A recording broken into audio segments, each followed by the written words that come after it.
Bismillahirrahmanirrahim. Segala puji hanya milik Allah, Tuhan semesta alam.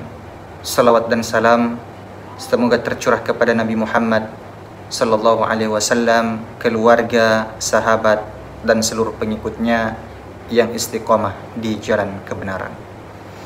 Saudara-saudaraku sekalian, pernahkah engkau duduk seorang diri, lalu tiba-tiba hatimu terasa sempit? Engkau tidak tahu mengapa. Tidak ada luka, tidak ada kehilangan, tidak ada musibah.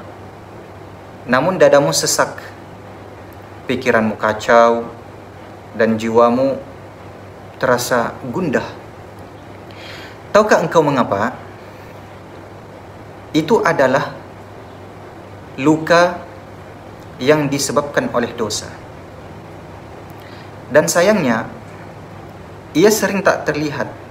Ia mengalir dalam darahmu, menyelinap dalam syahwatmu, menjeratmu perlahan-perlahan hingga engkau tidak menyadarinya. Saudara-saudara sekalian, apa itu maksiat? Apa itu maksiat? Maksiat adalah setiap bentuk penolakan terhadap perintah Allah Subhanahu wa ta'ala dan Rasulnya. Tapi ia bukan sekadar tindakan. Maksiat adalah pengkhianatan terhadap Dia yang telah memberimu segalanya. Bayangkan, engkau diberi mata, lalu digunakan untuk melihat yang haram. Engkau diberi telinga, lalu digunakan untuk mendengar gibah dan musik maksiat. Engkau diberi waktu, tapi engkau habiskan dalam kelalaian. Allah Subhanahu wa ta'ala berfirman, artinya, dan janganlah kamu mendekati zina. Jangan mendekati zina. Sesungguhnya zina itu adalah suatu perbuatan yang keji dan suatu jalan yang sangat buruk. Quran Surah Al-Isra ayat 32. Perhatikan saudara-saudara sekalian, Allah tidak berkata jangan berzina, tapi jangan mendekatinya. Begitu jauhnya Allah ingin kita dari maksiat, karena Allah tahu dosa sekali dicicipi akan membuat kita ketagihan. Dosa sekali dicicipi akan membuat kita ketagihan. Ibnul Qayyim rahimahullahu berkata, setiap dosa akan menyebabkan titik hitam dalam hati, menorehkan titik hitam dalam hati. Ini jika terus dilakukan, maka hati menjadi gelap, dan akhirnya mati. Pernahkah engkau sholat tapi hatimu kosong?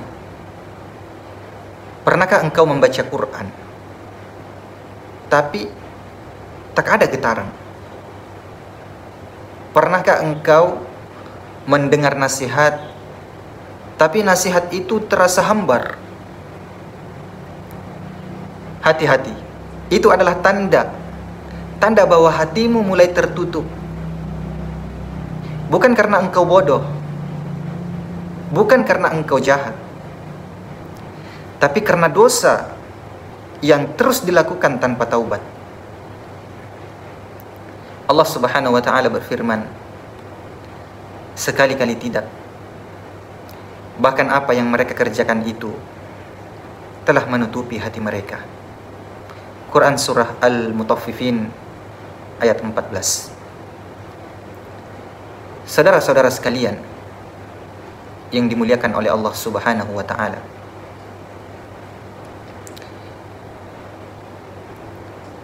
setiap dosa yang tidak diobati, setiap dosa yang tidak ditobati akan menjadi kebiasaan. Dari kebiasaan itu menjadi candu. Dari candu itu menjadi kematian rohani. Dosa yang kecil jika terus dilakukan, maka dia akan membesar. Dosa yang besar jika dianggap remeh, maka ia akan menjadi bencana.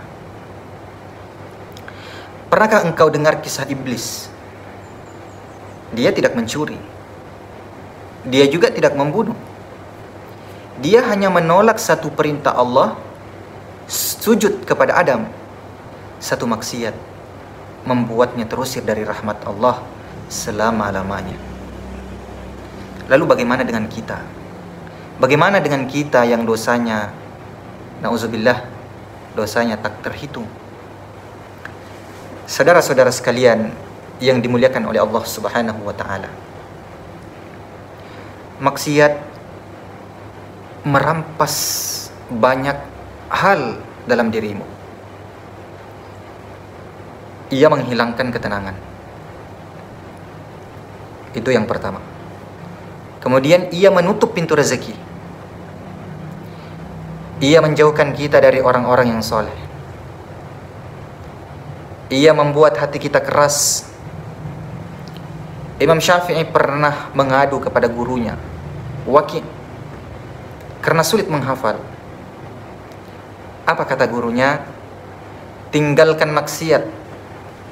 Sesungguhnya ilmu adalah cahaya, dan cahaya Allah tidak akan diberikan kepada pelaku maksiat.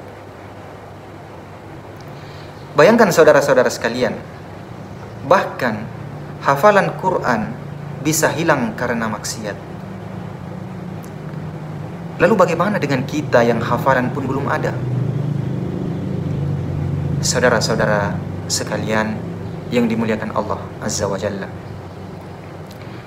kembalilah kepada Allah. Ketahuilah, meski engkau telah jatuh dalam dosa, engkau jatuh dalam dosa yang dalam, selama nyawa masih di dada, pintu taubat tidak pernah tertutup. Pintu taubat tidak pernah tertutup. Inna rahmatallahi wasi'ah. Sungguhnya rahmat Allah itu sangatlah luas. Jangan berputus asa. Rasulullah bersabda, Allah lebih gembira dengan taubat hambanya daripada seseorang yang menemukan untanya kembali setelah hilang di padang pasir. Hadis ini diriwayatkan oleh Imam Muslim. Barakallahu fikum.